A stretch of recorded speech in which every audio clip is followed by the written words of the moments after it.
Bueno, ¿cómo les va? ¿Todo bien? Yo bien. Hoy damos inicio al módulo de pediatría de lo que es nuestra carrera especialista en diagnóstico por imágenes. No sé si alguno le gusta puntualmente la radiología pediátrica.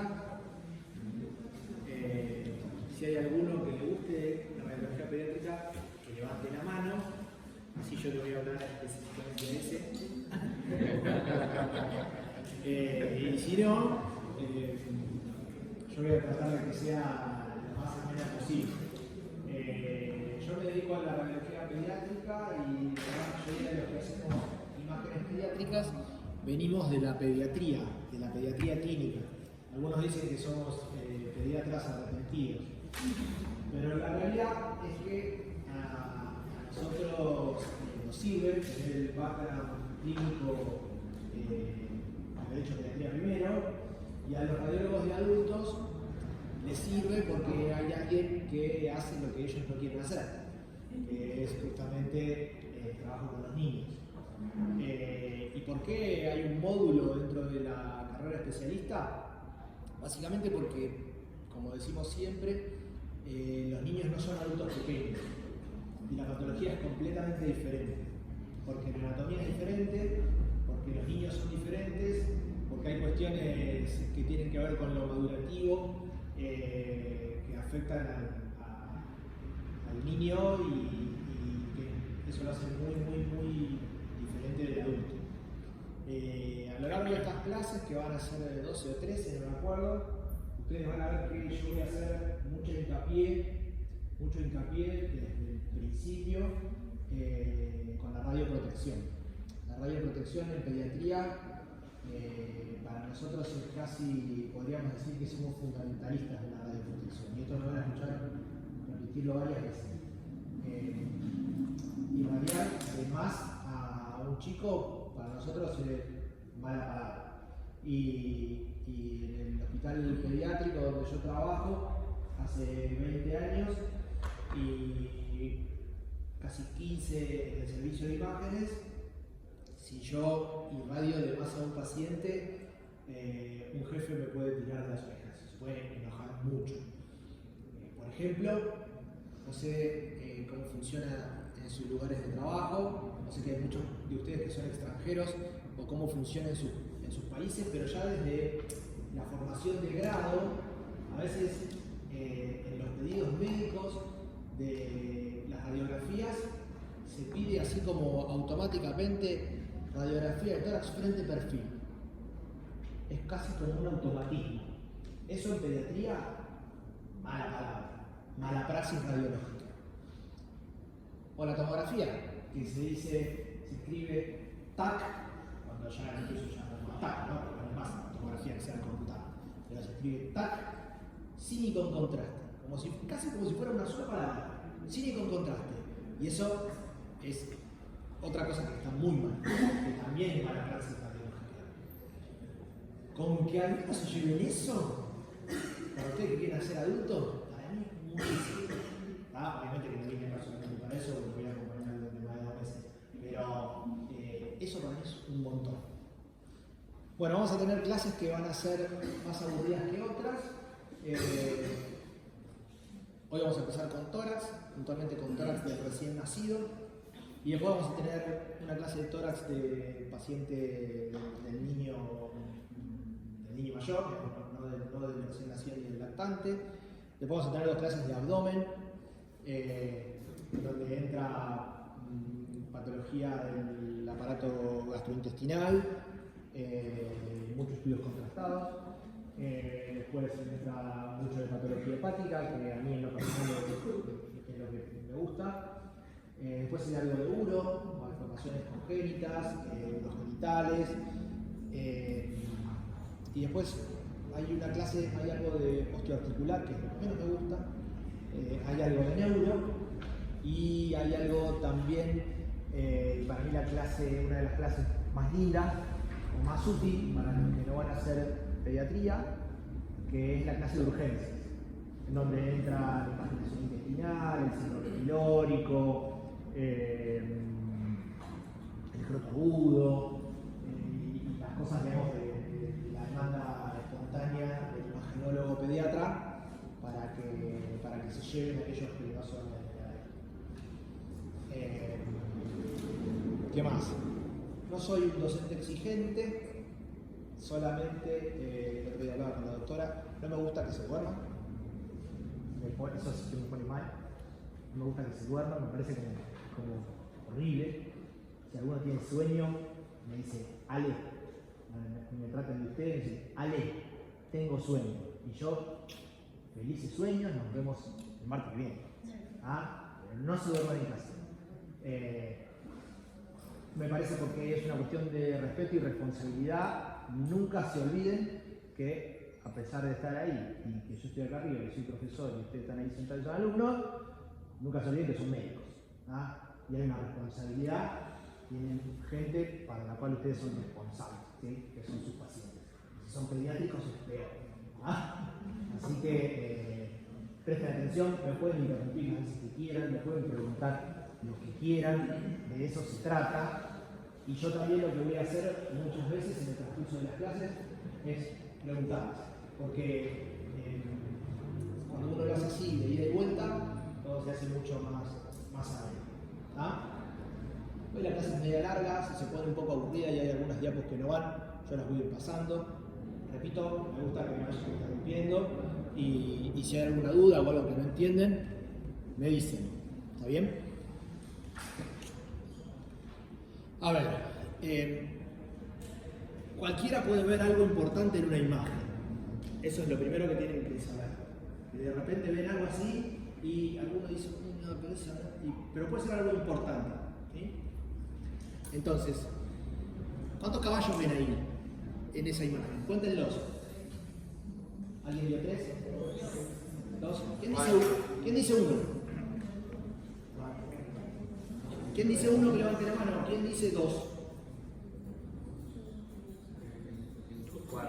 1 caballo, 3 caballos, 10 caballos, 5 caballos. 5 caballos. 5 caballos. ¿Vos los contaste? Sí. ¿O los sabías de antes? No. Los contaste. 1, 2, 3. Hay uno ahí atrás, ese no lo habías visto, no me mientas. 5 caballos. Si se quieren parecer. Ese yo no lo encontré. Muy bien. Entonces cualquiera puede ver algo importante en una imagen y a cualquiera se le puede escapar algo importante en una imagen. Hay alguien que se le escaparon como 4 caballos. No necesariamente porque esté lejos. Y cuando a uno le enseñan y le cuentan los caballos, es muchísimo mejor. El doctor Francisco Unchalo era, porque falleció no hace mucho, es el padre de la radiología pediátrica en Argentina. No les voy a hacer un artículo de historia de la medicina, recuerden su nombre y si alguno en algún momento quiere pegarle una leída, googlearlo. Vivió hasta hace 5 o 6 años y aparte de ser una gran persona, fue un gran maestro. Y en la práctica, como verán, y en la práctica de la radiología pediátrica, la posibilidad de que se te pasen cosas es común. Y hoy por hoy, con la cuestión informática y el PACS, y la posibilidad de ver lo que pasó y no vimos, es casi como terrible. La doctora, ¿tu nombre? Alejandra me es más fácil, porque yo me llamo Alejandra. La doctora está rotando en el Hospital Garrahan y nosotros es un centro de derivación, para los que no lo conocen, un hospital pediátrico muy importante de Buenos Aires, que es un centro de derivación de patología muy grave de Argentina y de países limítrofes. Tenemos una población extranjera bastante importante de pacientes, que alcanza a veces hasta el 20%, depende de las temporadas, pero puede alcanzar el 20-25%. Y vemos mucho paciente oncológico. Y con el paciente oncológico, de pronto uno ve una tomografía, encuentra algo y vas a buscar las tomografías anteriores. Yo a veces soy un poco boca sucia, me da bronca que me graben cuando digo malas palabras, pero ya está. Y uno lo mira y dice, la puta, esto ya estaba. Y estaba hace 2 meses, estaba hace 3 meses, y estaba hace 4 meses, y era chiquitito y no lo vimos. Pero pasa, ¿sí? Como dice el dicho, al mejor cazador se le escapa la liebre. Entonces, primero hay que conocer las características peculiares del recién nacido que lo hacen diferente al niño más grande, ¿sí? Y después saber de técnica radiológica. Ustedes son capaces de interpretar cuando una radiografía está completa, está penetrada, no está penetrada, y cuáles son las condiciones técnicas que hacen que la radiografía salga de tal o cual manera. Ahí la doctora me decía, sí, quiero creer que dice si está rotada o no está rotada. Está muy bien, lo vamos a ver. Y después en los niños, conocer las variantes normales. Hay libros, atlas de variantes normales. Hay un libro muy lindo de variantes normales que se llama Kids, que está buenísimo porque todo lo encontrás ahí. Y si se te escapó algo y vos después querés decir que era una variante normal y por eso te escapó, lo va a buscar en el Kids y en el Kids está. ¿Ah? Así que, y después, bueno, ahí que no les mencioné, que está tercero, la interpretación sistemática. Si uno tiene una sistematización de la valoración de la radiografía de tórax, sobre todo de la radiografía de tórax, pero para todo en la vida. Si uno es sistemático, la posibilidad de cometer errores es menor, ¿sí?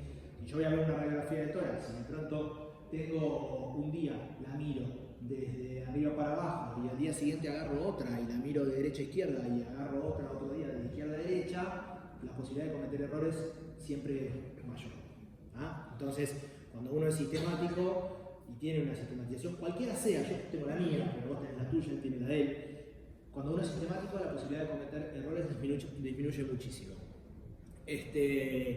Bueno, como ustedes saben, la radiografía de tórax en un recién nacido es uno de los estudios que más se usa, porque nace un chico, entra en una terapia intensiva neonatal, lo primero que se le pide siempre es una radiografía de tórax, o después de que se lo ventiló, o después de que se lo acomodó, lo primero que se pide siempre es una radiografía de tórax. No solamente para el diagnóstico de enfermedades pulmonares, digamos, y en todos los pacientes en donde uno pide una radiografía de tórax, puntualmente en los pacientes neonatales, tiene que ver la posición de la sonda, los tubos, el posicionamiento de los catéteres umbilicales. Ahora vamos a ver un montón de ejemplos de eso, que es lo que más les quiero mostrar en la clase de hoy. Y en cuanto a las alteraciones abdominales, también tips, recuérdenlo, toda radiografía de tórax, o primera radiografía de tórax, mejor dicho, en el paciente neonatal, siempre es tóraco-abdominal. La primera es siempre tóraco-abdominal, para ver una proyección radiológica de las estructuras abdominales.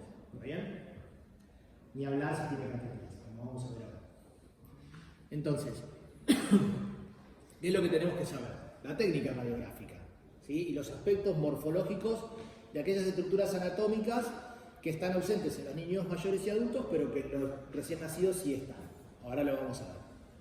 Entonces, el paciente internado siempre debe de realizarse, de preferencia, con un equipo de rayos X portátiles, ¿sí? Y en general se hace así. Nosotros nunca llevamos un paciente de una UCI neonatal al servicio de rayos para hacerle en la mesa de rayos una radiografía. Imagínense, no controla la glucemia, no controla la temperatura, no se puede tratar un neonato con un servicio de rayos. Siempre se va con un aparato con C o con un aparato digital directo para hacer la radiografía en la incubadora o en la cuna donde el paciente esté. Importantísimo lavarse las manos, ¿no? Por ahí estoy hablando de algunas cuestiones técnicas, pero nunca están de más, ¿sí? Les va a pasar a ustedes que por ahí no van a sacar una radiografía, pero sí que van a hacer una ecografía, lo mismo, ¿sí? Siempre lavarse las manos.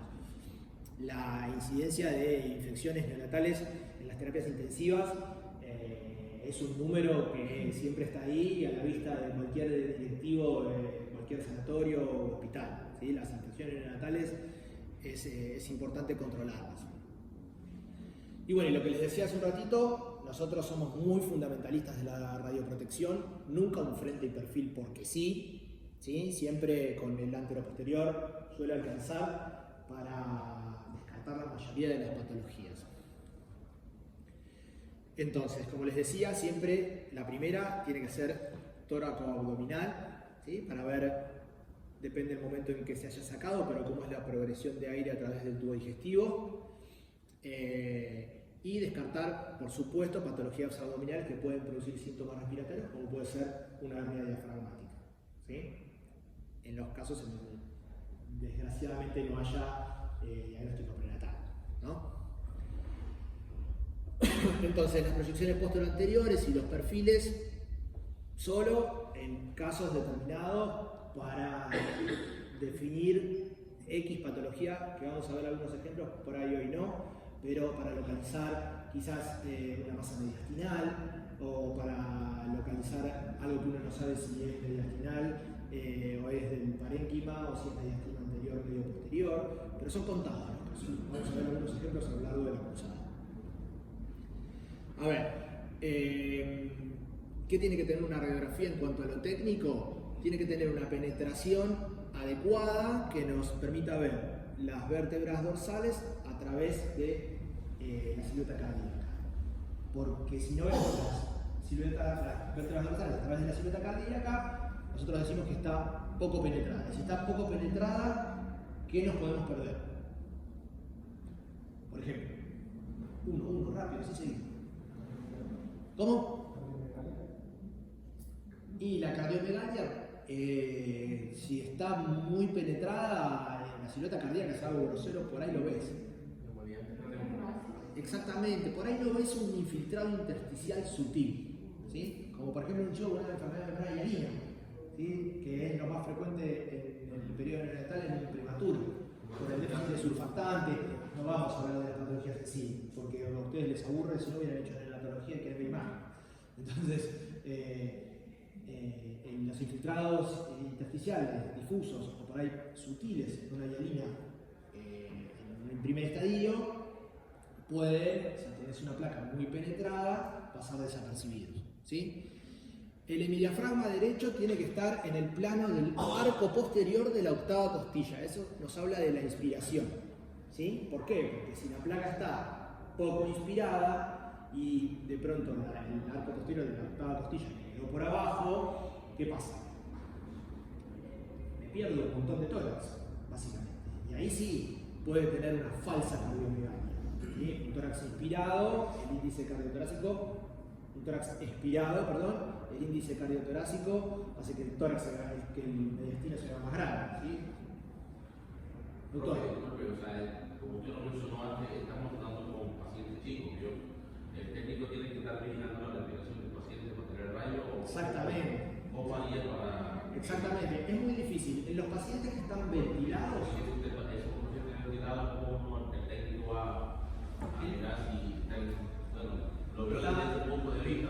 Está muy buena tu apreciación. En los pacientes, en realidad, que están ventilados, a veces el terapista lo ayuda al técnico, sobre todo si es un paciente que está en un modo de respirador ciclado, ¿sí? que cicla, que inspira y expira. ¿Sí? Entonces ahí a veces el terapista le dice inspira y el técnico ahí le saca. En los pacientes que no están ventilados, lo ideal es hacer el disparo inmediatamente antes de que el niño largue el llanto, ¿sí? El chico hace y antes de empezar a llorar, ese es el momento de mayor inspiración. Esa es la técnica, digamos, y al final del llanto, cuando el chico, si la vos le sacas al final del llanto, en ese momento lo sacaste aspirado, ¿sí? ¿Se entiende? La inclinación caudal de los arcos costales anteriores. Los arcos costales anteriores tienen que aparecer por debajo de los arcos costales posteriores. Si los arcos costales anteriores aparecen por arriba, es porque el rayo está mal inclinado. Es un foco que está sacada como muy de abajo. ¿Se entiende? Vamos a ver ejemplos.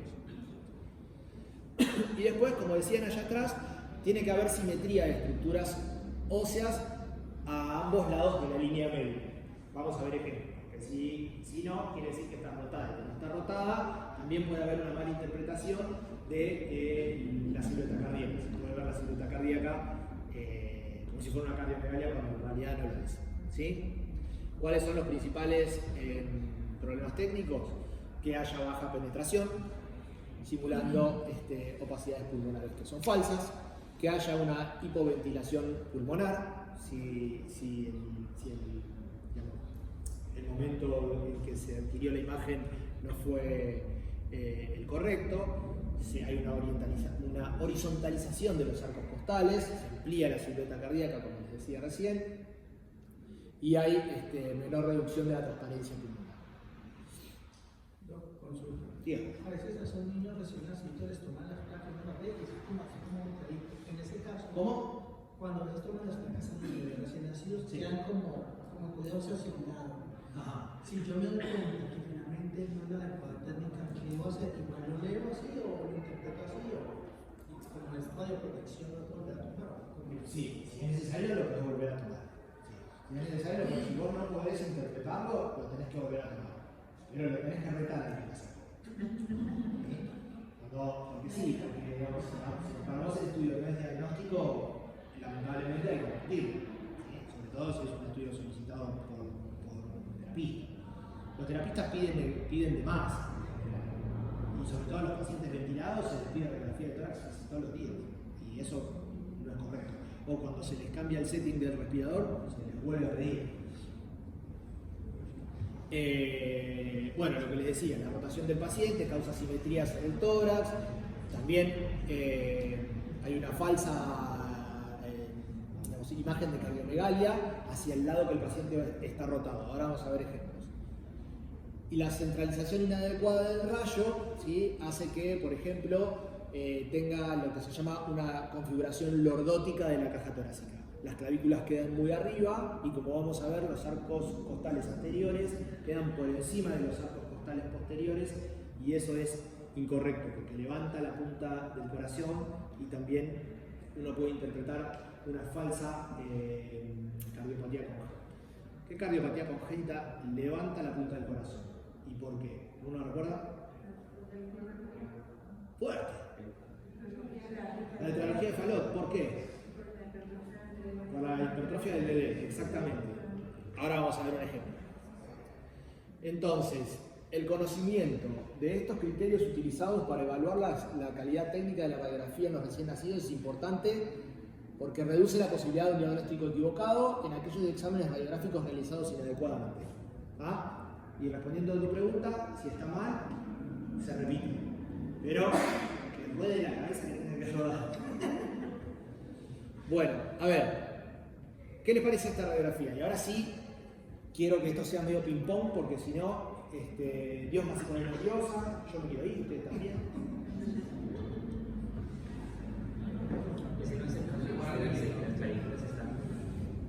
Las clavículas están arriba porque, ahora vamos a ver por qué, pero ¿qué les parece?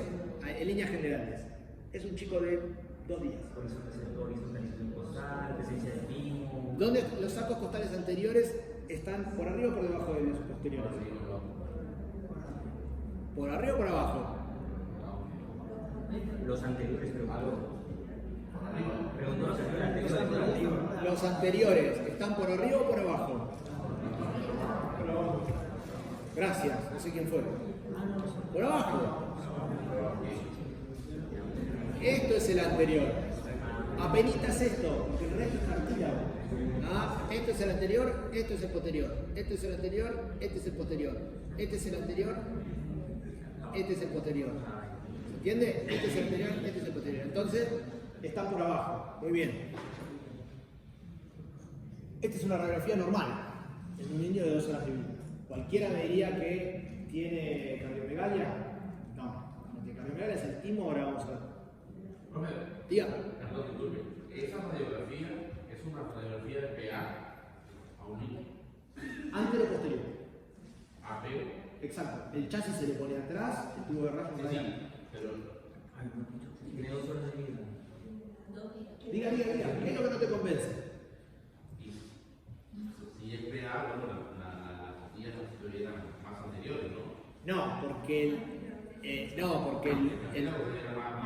más cercado. vos acordate, ¿sí?, que el tubo, no soy la primera persona que me lo pregunta, y lo que tengo que hacer es agregar una foto en donde se se vea bien cuál es la posición del tubo.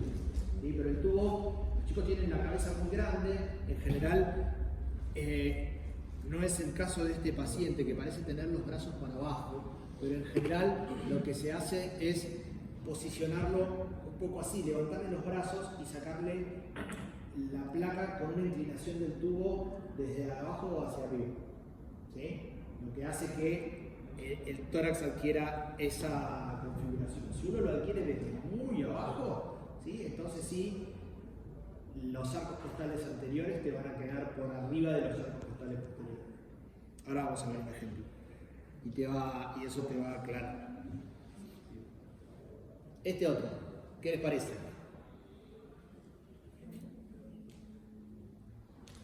¿Qué tiene?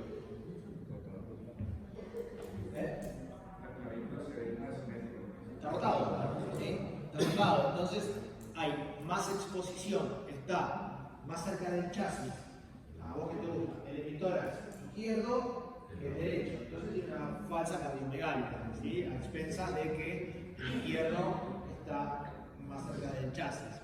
Entonces, aparte, ¿por qué nos damos cuenta? ¿Cuáles son los elementos que nos hacen dar cuenta que está rotado? Clavícula, ¿qué más?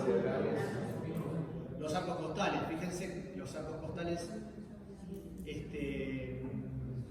no sé si acá están marcados en esta foto, si no hay otros ejemplos después, los arcos costales anteriores, la distancia entre los arcos costales anteriores y la línea media del emitórax derecho y es mucho menor que en el emitórax izquierdo. ¿Ven? Este es otro ejemplo, pero es lo mismo. ¿Sí? Fíjense. ¿Lo ven? Muy bien. Este otro.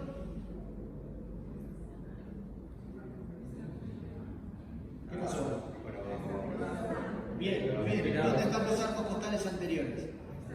Por arriba, exactamente. Esto es una configuración lordótica. Entonces, la silueta cardíaca parece más grande, ¿sí? Está magnificada y las clavículas están por allá. ¿Sí? Esto es una placa con una mala técnica. ¿Sí? Muy bien. Estos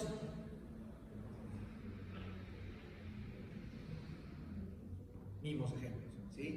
Posición lordótica, clavículas situadas por encima de los vértices pulmonares y lo que hablábamos hace un ratito de las puntas. ¿Sí? Las puntas parecen, no es el típico corazón en sueco, pero la cardiopatía con hipertrofia del bebé levantan la punta. ¿Sí?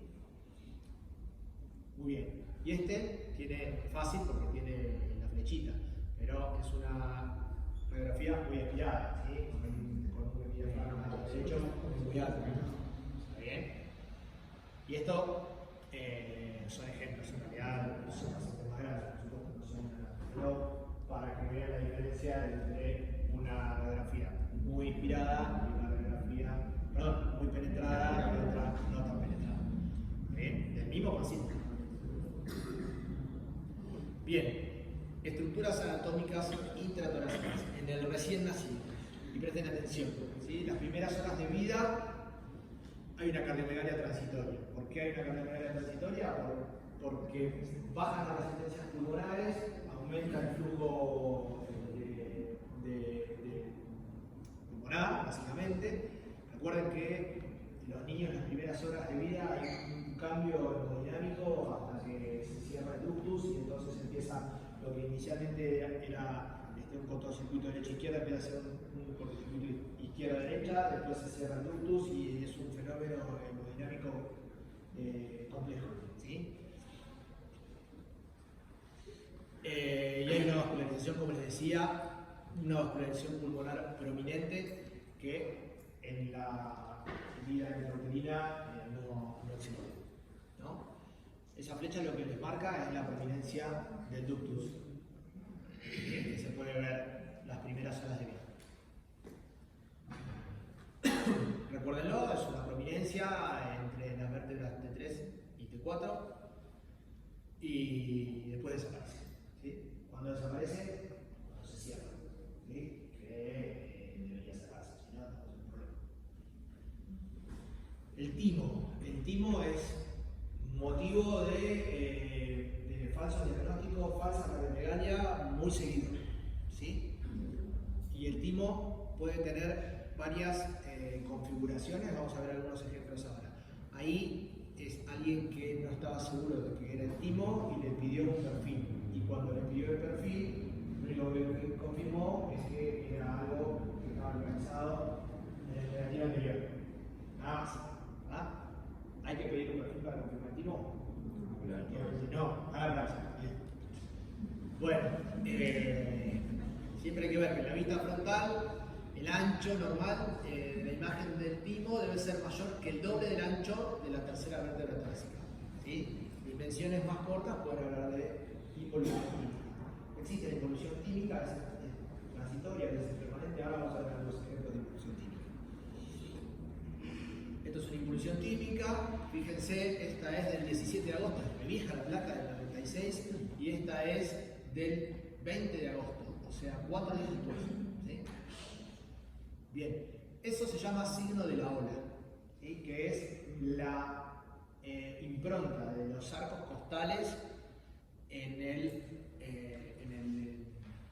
borde izquierdo del timo, ¿sí? Se llama signo de la ola, es frecuente de ver.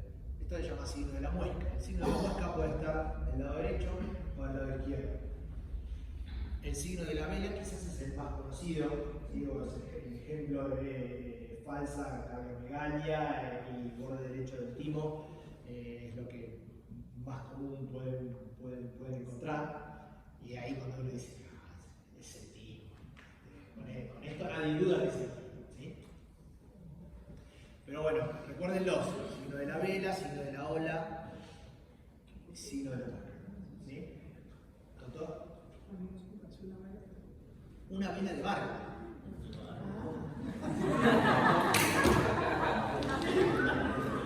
Bueno, y si hay alguna duda, la ecografía. Y ustedes van a ver a lo largo de esta cursada que los imagenólogos pediatras somos muy amigos de la ecografía. Es casi nuestro elemento nuestro caballito de batalla de todos los días. ¿Sí? A mí me dan un adulto para hacer una ecografía y me cuesta un montón. No veo nada. Pero con los niños, ustedes van a ver que se ve todo. Porque el niño, por definición, tiene más agua y es más chiquito. ¿Sí? Y bueno, nosotros por ecografía a los niños vemos todo. Y porque aparte el resto de los métodos, salvo la radiología convencional, el resto de los métodos requieren anestesia. Y la persona hay que dormirlo, la radiografía hay que dormirlo, obviamente que no pasa. En el mundo de las imágenes todo va muchísimo más allá de la ecografía. Lo que más hacemos los radiólogos pediatras es ecografía. Entonces, esta no es la excepción y la ecografía con tórax es algo muy frecuente en el niño. No así en el adulto, porque el aire es bastante enemigo del ultrasonido. Pero en el caso de los niños usamos mucha ecografía. A ver, los tejidos blandos y las estructuras esqueléticas y el abdomen pueden aportar información relevante para el manejo clínico de los recién nacidos. Siempre mirar las partes blandas de las radiografías de tórax.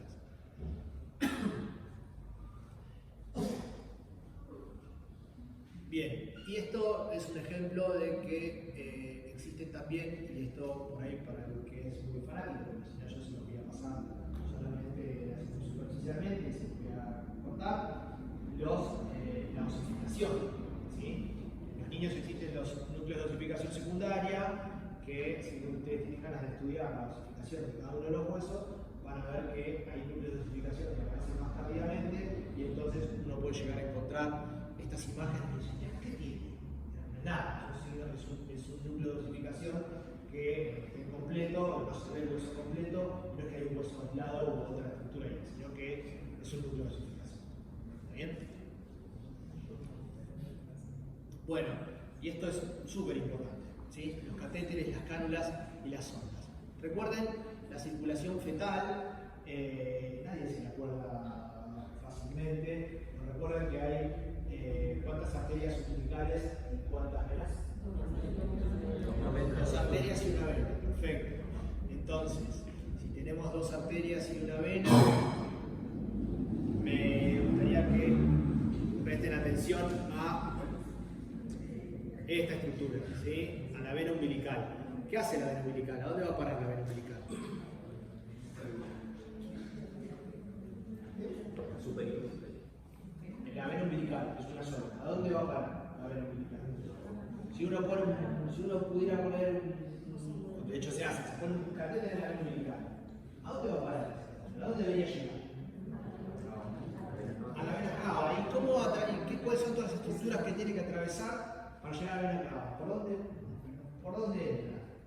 O sea, la vena umbilical, uno va metiendo un catéter y llega a dónde? Muy bien, primero llega al hígado, ¿sí? Y en el hígado está el ductus venoso, ¿sí? Y atraviesa el ductus venoso y llega a la cava, ¿sí?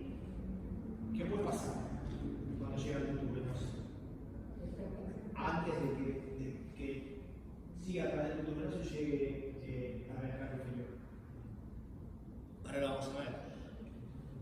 La vena umbilical, en situaciones normales, cuando no tenemos más placenta, la vena umbilical se oblitera en la circulación postnatal.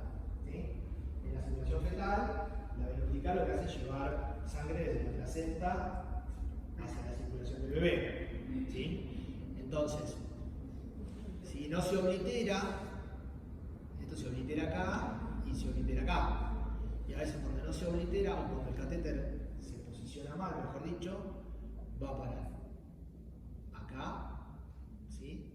O acá, al hígado, a las ramas derecha o izquierda de la vena porta. Un catéter venoso mal posicionado puede producir una trombosis parcial. En total, la vena porta con el consiguiente desarrollo de una cavernomatosis portal. Muchos cavernomas de la porta del adulto han sido neonatos con un catéter umbilical venoso mal posicionado. ¿Sabían eso? Bueno, sépanlo, es súper importante. Entonces es súper importante en una radiografía, ¿sí? Tórax abdominal, si el paciente tiene un catéter venoso, ¿pero dónde está el catéter venoso? ¿Sí? Entonces, ubicación normal de catéteres umbilicales. El arterial puede tener dos posiciones, una posición baja, estamos hablando de posiciones normales, una posición baja y una posición alta. La posición alta tiene que estar entre el cuerpo vertebral de T6 y T9 para evitar, si está más alta, el ductus venoso. ¿Sí? ¿Por qué? Porque si uno posiciona la punta del catéter cerca del ductus venoso o cerca del tronco celíaco más abajo, digamos, la instilación de drogas ahí puede producir alteraciones a nivel de los tejidos en los que uno está infundiendo esa droga. Ni hablar de si son sustancias vasoactivas, en el caso de un chico que tenga colorados sintrópicos, ¿no? Por ejemplo. Entonces, si el venoso tiene que estar en la vena cava inferior, a la altura de la vértebra, de la novena vértebra dorsal. ¿Por qué? Si está intrahepático, como les decía, bueno, puede producir a largo plazo una trombosis importante. Tengo una pregunta. Diga. Pero ¿cómo diferenciaría uno, por ejemplo, si es un catéter arterial y una vena? Ahora lo veo. No, y disculpe, Sí. disculpe que lo voy a pero me queda duda por qué porta, si es un sistema aparte del venoso. Justamente por eso, porque en la circulación fetal, la vena umbilical, ¿sí? Va a través del ductus venoso y llega a la vena cava inferior. Pero ese ductus venoso es lo que se conoce como el conducto de Arancio, ¿sí? Y el conducto de Arancio en la circulación fetal, por el origen embriológico, es el mismo que da origen a la porta izquierda. Entonces, en la circulación fetal, la porta derecha, la porta izquierda y el ductus venoso están comunicados. ¿Sí? Si uno coloca un catéter a través de la vena umbilical, puede terminar la punta en la porta derecha o en la porta izquierda. Después, en la vida postnatal, la vena umbilical y el ductus venoso se obliteran. embriológicamente están conectadas las dos estructuras. ¿Sí? Después, bueno, la doctora vio algunos ejemplos de lo que son los shunts portosistémicos, cortocircuitos portosistémicos congénitos. Es un tema que a mí particularmente también me gusta y vamos a ver algún ejemplo durante la cruzada. ¿Sí? Nunca escuchaste hablar de la malformación de Abernethy, ¿no? Bueno, después pegar la línea. Entonces, esta es la correcta posición de un catéter venoso a nivel de D9, ¿sí? Previo a la entrada a la altura derecha. Bien, esa es la correcta posición, ¿sí? De un catéter arterial. Alguien me preguntó, vos, fíjate lo siguiente. Primero, la primera diferencia, ¿sí? El venoso es derecho. El arterial es izquierdo. Y otra cosa, si vos te fijás, como veíamos en el ejemplo, en el esquema, en la primera parte, el catéter venoso, el catéter arterial, perdón, entra por el ombligo, ¿sí? Baja, porque va hasta la ilíaca, ¿sí? Las arterias umbilicales salen, o sea, de la placenta, entran por el ombligo, bajan hacia la ilíaca y después suben por la aorta. ¿Sí? Entonces vos vas a ver que el catéter dibuja como una curva. Entra por el ombligo, baja y vuelve a subir. ¿Ah? A diferencia del venoso. Y este tiene algo más. Acá te está marcando la correcta posición. ¿Sí? Por abajo del ductus y por arriba del tronco celíaco. Pero ¿qué pasa con el venoso? Guarda, nadie lo vio. Está muy debajo del vestido. ¿Dónde está la punta del venoso? Yo me voy a arruinar porque ahí te dice De 11. está abajo, ¿sí? Debe estar más arriba. Menos mal que la saqué, porque así muy bien, entonces, la correcta posición alta del arterial tiene que ser entre T6 y T9. Este está correctamente posicionado. ¿Y este qué le pasa? ¿Dónde está? Es correcto. ¿Sí? La correcta posición baja. Está. Distal a las renales. ¿Sí? Entre L3 y L5. ¿Y acá qué pasa? Hay de todo. Bien. Este es el venoso. ¿Dónde está? Está muy bajo. ¿Sí? Esto no le den bola, es el cable del electro. ¿Sí? Esta es la zona nasogástrica. Bien, este es el tubo endotraqueal. Este es un ejemplo como para mostrarles todo lo que puede haber y todo lo que tienen que mirar. Y este es el arterial, que parece o muy abajo o muy arriba. ¿Ah? Muy abajo para abajo, ¿sí? Muy abajo para arriba, digo, porque tiene que estar un poco más arriba, ¿sí? O muy abajo para abajo. Más cerca, está muy cerca de la posición. Más cerca, pero es la posición ideal, ¿sí? Muy bien, recuerden esto entonces, ¿no? Posiciones normales para el arterial, ¿sí? Posiciones normales para el arterial y posición normal para el venoso a nivel de D9. Este está abajo, ¿está bien? Y esto es lo que te decía que el esquema, que el arterial baja y vuelve a subir. ¿Sí? ¿Qué le pasó a ese venoso?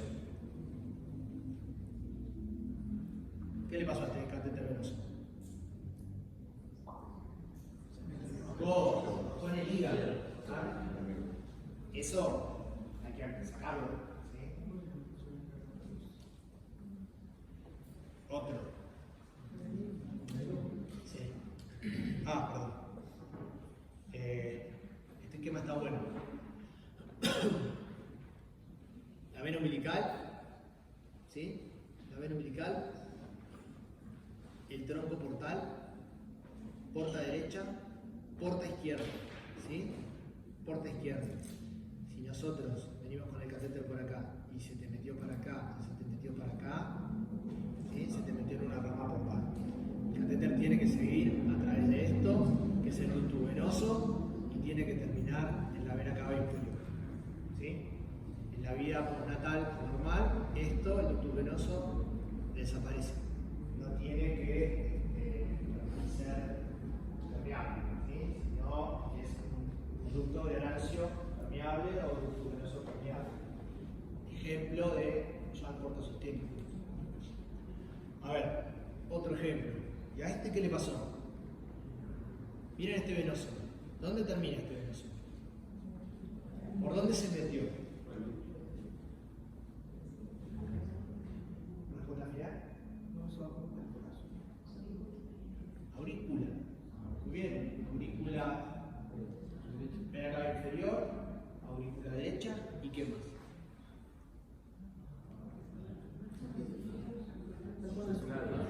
Terminó en la vena subclavia. Porque se metió en la aurícula derecha, se metió en la vena cava superior y se metió en la vena en el confluente subclavio, vena denominada. ¿Ah? Se entusiasmó. Un momento. El catéter Perdón. anterior. ¿Vamos a la anterior? Sí, por favor. Ahí está, el venoso y el arterial. Me parece que lo que marcas es arteria subclavia. ¿En dónde? Señala. Este. En esta. Bueno, acá parece que va hacia la yugular. Y este es la continuación del arterial. Esta es la continuación del arterial. Muy bien, sí, perfecto. Este sí, se metió en la arteria subclavia izquierda. ¿Sí? Y esto no, esta es la sonda. La sonda nasogástrica. Muy bien. Excelente.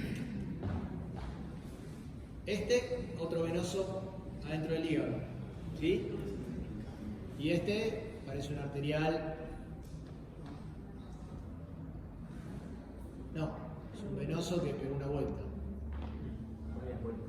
Varias. Bien, ¿y este dónde se metió?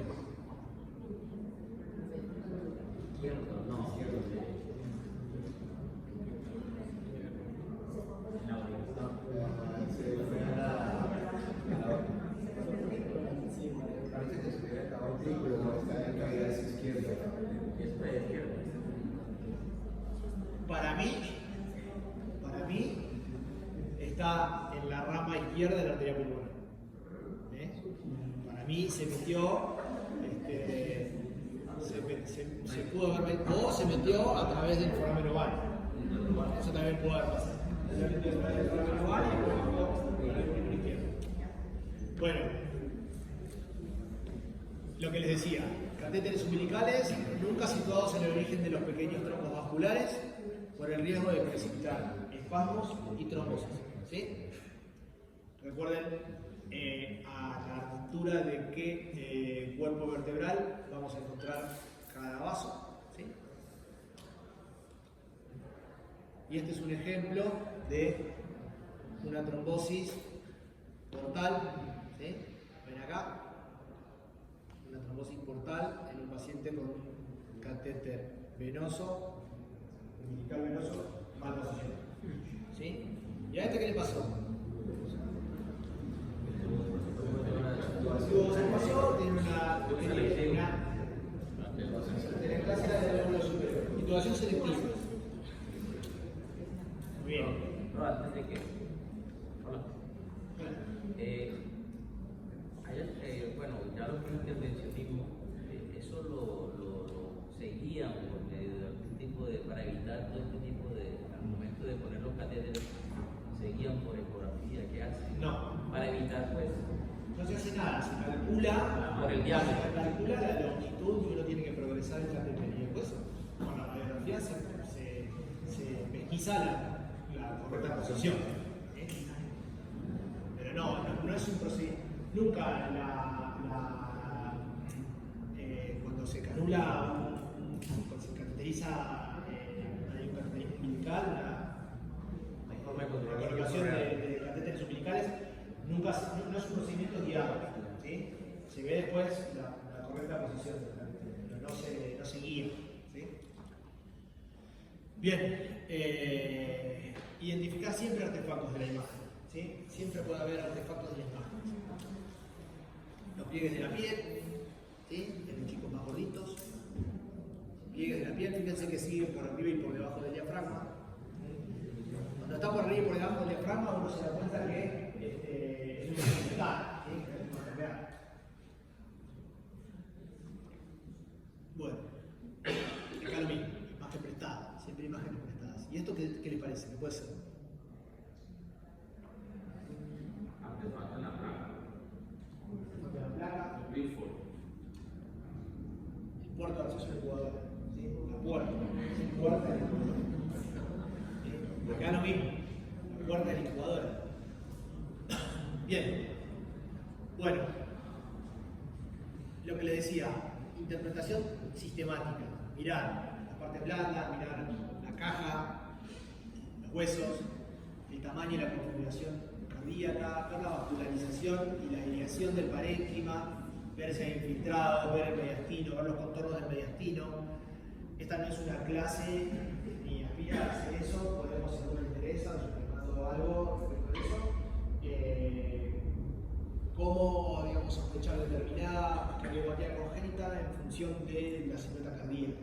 Porque el sueco de la tecnología del valor lo conocemos todos, pero con la placa de tórax es un ejercicio interesante, porque a veces a los cardiólogos les encanta, ven la radiografía y dicen, pero por esto y por lo otro puede ser tal cardiopatía o tal.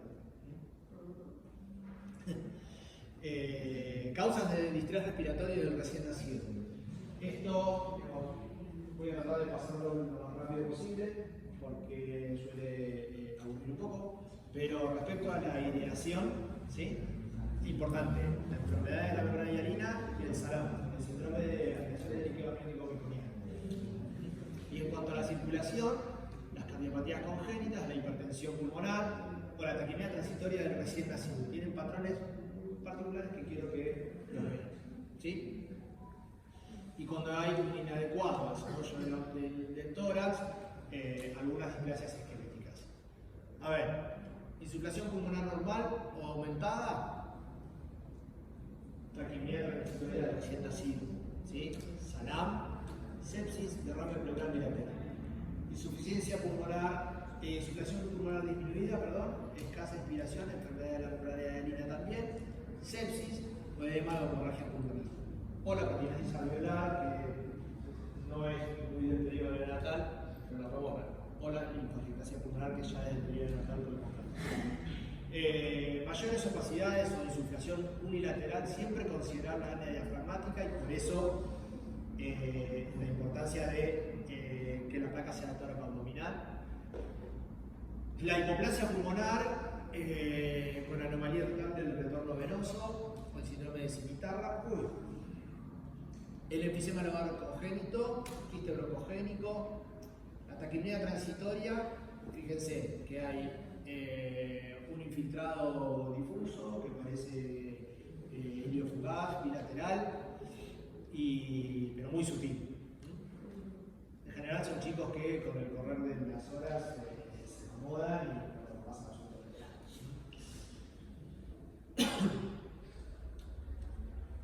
Bien, el derrame pleural si existe, leve, así que no pasa nada. Bien, y la enfermedad de la membrana hialina, recordarla siempre en niños prematuros, menores de 32 semanas que no han sido validados, una amenaza de parto pretérmino, nacidos por cesárea, hijos de madre diabética, y se produce por déficit de surfactante, ¿no? Bien.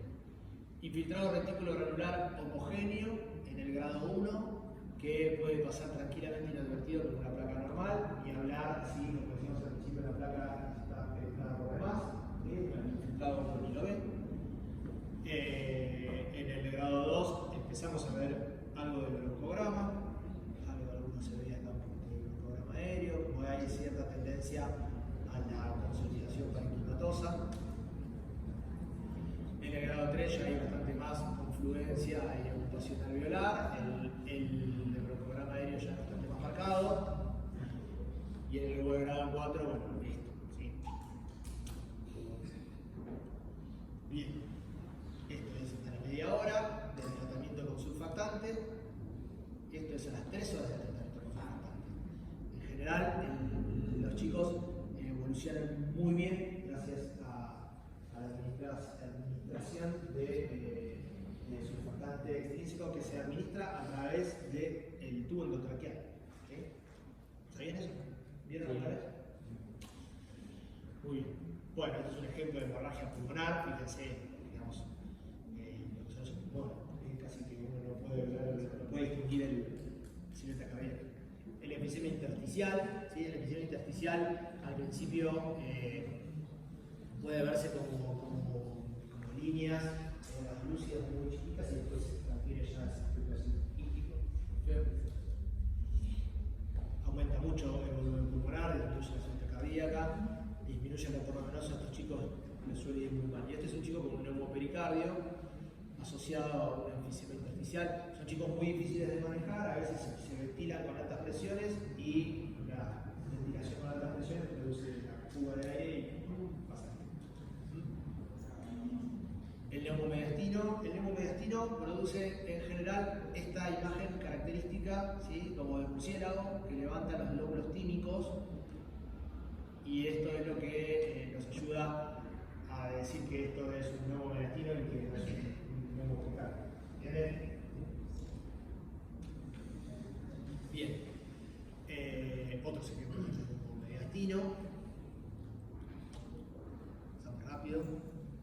Y bueno, y el neumotórax, ¿sí? Acá nadie dudaría que esto es un neumotórax porque el despegamiento pleural, digamos, primero porque hay un colapso prácticamente del parénquima pulmonar del lado derecho.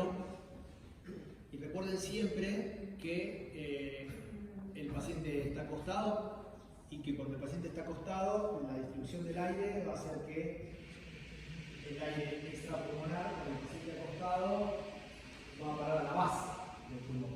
Entonces ustedes ven que la base está más aireada, ¿sí? Hay un signo que se llama signo del surco profundo, ¿sí?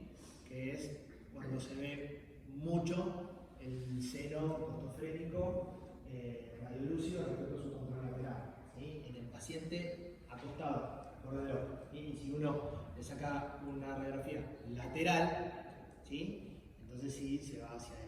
Igual que en el neumomediastino, igual que en el neumoperitoneo. Pero bueno, ¿por qué se los digo? Porque estos pacientes, ustedes tienen que saber dónde se va a localizar el neumotórax en un paciente que se saca una radiografía que está acostado. En general, una radiografía que uno ve un neumotórax en un adulto es una radiografía que el paciente se sacó de pie, y entonces lo ve en el vértice. Pero en los niños, no. En el neonatome, bueno, aparte fíjense el desplazamiento mediastinal, fíjense el borde medial del pulmón que está prácticamente del otro lado, es otra cosa, ¿no? Bueno, esta flecha lo que marca es lo que les decía, el signo del surco profundo. Fíjense dónde está el tubo, ¿no? Del otro lado. Evidentemente no está muy bien posicionado. Bueno, y el síndrome de aspiración de meconio, hay hiperinsuflación, las opacidades pueden ser parcheadas, hay atelectasias subsegmentarias, hay atrapamiento aéreo, y lo que puede haber es fuga de aire y neumomediastina, neumotórax y demás. Todo el resto.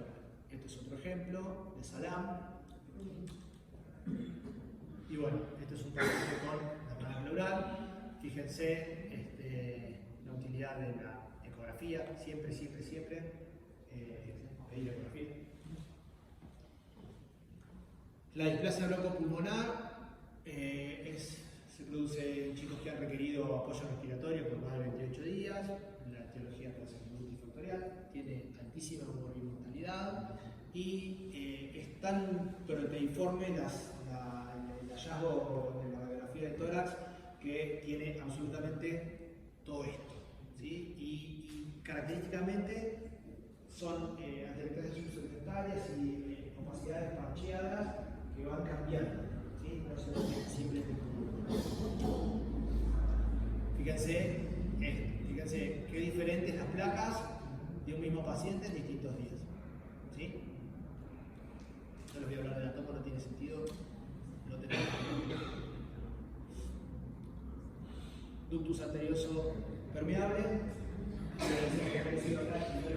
pero un ductus arterioso tiene un cortocircuito de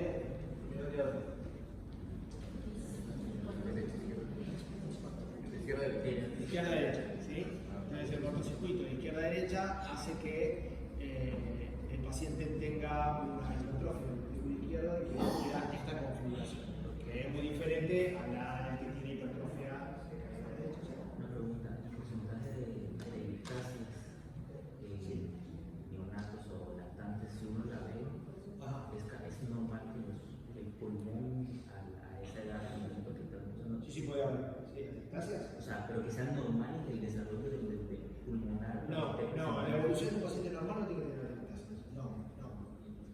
atelectasis.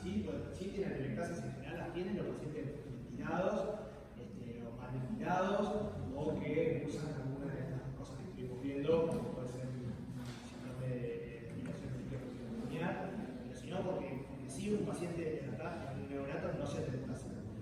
Después sí, en el curso de una bronquiolitis o de ese tipo de patologías que son muy frecuentes del periodo neonatal, de la lactancia, puede pasar. ¿Sí? No quiero que se coma el corazón, pero tenemos 10 minutos más. Bien, esto es una anomalía total del retorno pulmonar. Fíjense que tiene una cierta cardíaca muy chiquita, ¿sí? Y que no se define bien el contorno cardíaco. ¿Saben lo que es la anomalía total del retorno pulmonar? Cuando ¿cuántas venas pulmonares hay? 4, 2 de cada lado. Todas confluyen en un conducto, un colector venoso que va a drenar en algún lado que no es la aurícula izquierda. ¿Ah?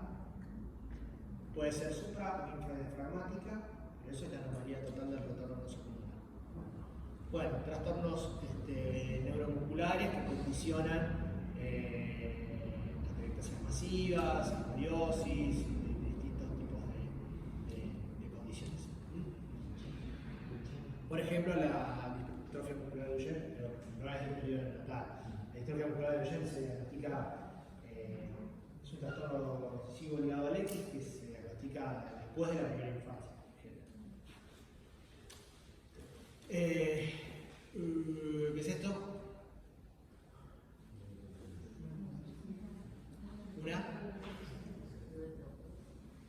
¿Ven el mediastino izquierdo? ¿Ven el mediastino? ¿Dónde está el mediastino?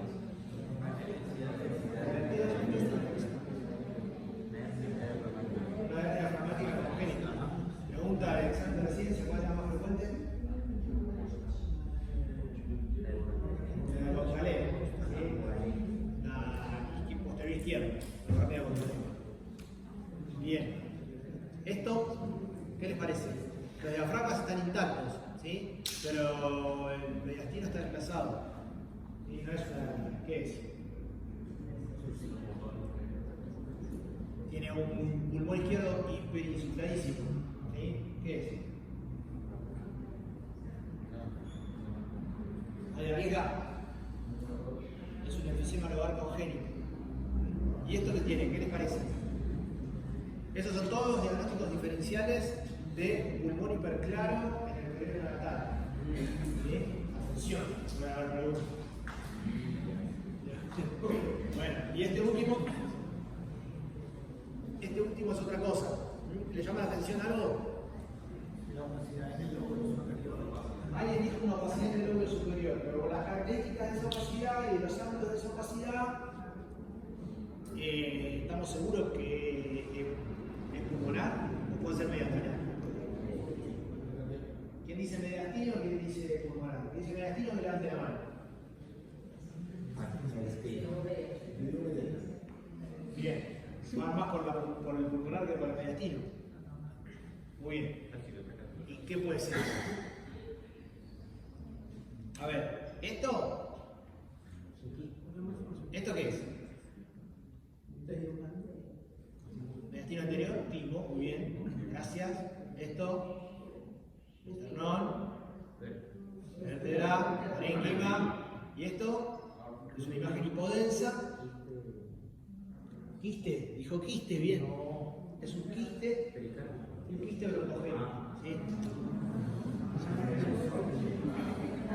Bueno, y esto.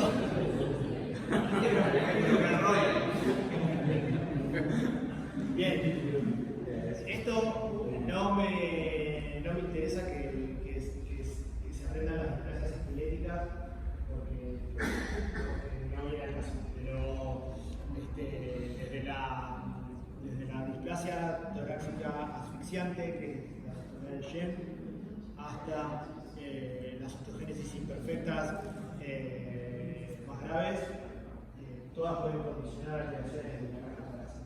¿Sí? Son distintos ejemplos, no quiero que los conozcan, sí, que sepan que existen. ¿Sí? No, estos no son variantes normales, son chicos muy graves, en general son incompatibles con la vida y son de diagnóstico general prenatal. ¿Sí? El tórax opaco es casi la única indicación absoluta de ecografía del tórax. ¿Sí? Por ejemplo, yo les muestro este, les muestro este y les muestro este, y cualquiera de ustedes diría, que son casi iguales. No, nada que ver. Hacemos una ecografía a cada uno de ellos. El primero tiene una gran consolidación, ¿sí? Con broncograma aéreo y con un empiema o un derrame pleural asociado. Este segundo tiene una gran atelectasia del pulmón derecho con un derrame pleural asociado. Fíjense que acá no hay tanto desplazamiento mediastinal, ¿sí? Y acá sí, parece como que el derrame y la consolidación ocupan y expanden un poco más. Sí, se puede hablar de hematización del paquete. Exactamente. Y en este otro ejemplo es una masa. ¿Sí? ¿Qué nos puede hacer pensar que eso es una masa y no es otra cosa? Esto. ¿Ven? Este seno está libre. ¿Sí? Entonces, derrame es poco probable que sea. ¿Ah? Y aparte los ángulos. Era un blastoma pleuropulmonar.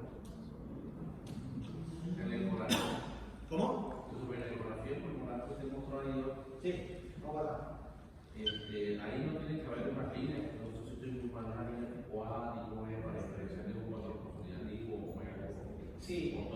sí, pero digamos, sí, está escrito lo que es la ecografía pulmonar y las líneas para ver si es consolidación o si es pulmón aliado o si es neumotórax, por ejemplo. Les encanta, ¿sabes a quién le encanta eso de las líneas de ecografía pleural? A los terapistas o a los emergentólogos. Por el modo pero eso de la línea es por el modo M, ¿no? El modo del signo de la barra. El modo M nosotros lo utilizamos para la movilidad diafragmática, para ver las falencias o la movilidad diafragmática. Pero las líneas A, las líneas alfa, beta, eso nosotros mucho no lo usamos entre dos cosas. Para los dos que están, por ejemplo, conectados a la ventilación mecánica, sí, es una ecografía para la expresión de organismos con el electro normal. Sí, lo ponemos en tubo T o le decimos a le decimos al terapista que le conecte y vemos cómo se mueve. Pero si entonces tienen la misma, o sea, son los mismos parámetros o son parámetros distintos. No, son exactamente los mismos parámetros. Uno lo mirás comparativo, lo mirás desde una posición subsifoidea, con el factor nasal, y después me dice el movimiento colocándolo en el movimiento coronal, coronal, y ven cuando el paciente inspira, qué pasa con ese diafragma. Si se mueve o no se mueve, si sube o si baja. Si sube en la inspiración y en la respiración para bajar. Creo que hay una clase donde hablamos un poco de movimiento y me parece que es la próxima. Muy bien, ¿y este qué parece? Nada más. Ya le quería contar todo. Es una consolidación. Una consolidación con broncograma y un empiema asociado. ¿Sí? Por ejemplo. Lo que marca la flecha roja, lo que pretende marcar la flecha roja es el límite que sería la cesura. ¿Cuál? Menor. La menor, esta norma, porque con la telectasia en general se va más para arriba y más central. Si es una consolidación, se mantiene o se baja. ¿Sí? En este caso es una consolidación, la flecha blanca de la foto de la derecha de la ecografía marca el cronograma. ¿Sí? Muy bien.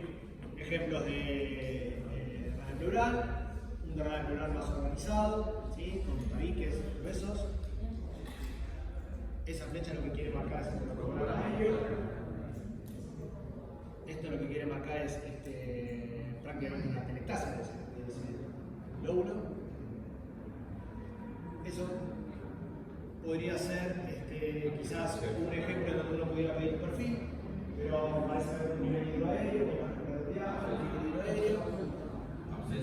Es un absceso, exactamente. Lo mismo, neumonía necrotizante. ¿Sí? Neumonía necrotizante lo vamos a ver la clase que viene. Tomografía con contraste, siempre con contraste, casi ni con. ¿Sí? Es una neumonía necrotizante. Muy asociada a esta fila. ¿Sí? Como conclusiones, la radiografía de tórax es un valioso apoyo en el diagnóstico y seguimiento clínico del recién nacido, especialmente para los que requieren cuidados intensivos. ¿Sí? El conocimiento de las particularidades y normalidad de los aspectos radiológicos del tórax del recién nacido evita el mal diagnóstico, reduce heterogenias, como les decía, por ejemplo, en el carcinoma de la boca, y ayuda al diagnóstico y seguimiento clínico de los pacientes. Siempre considerar la ecografía del tórax en el paciente pediátrico, evitar la exposición innecesaria y radiografías sucesivas cuando no lo requieren. Eso baja los costos y la necesidad de anestesia cuando uno habla de estudios de mayor complejidad. Algo de la bibliografía, preguntas, dudas, algo que quieran preguntar.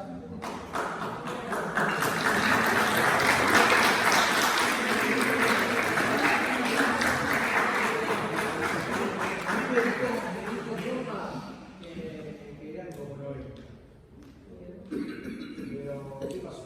¿Hay un 60% de ausentismo?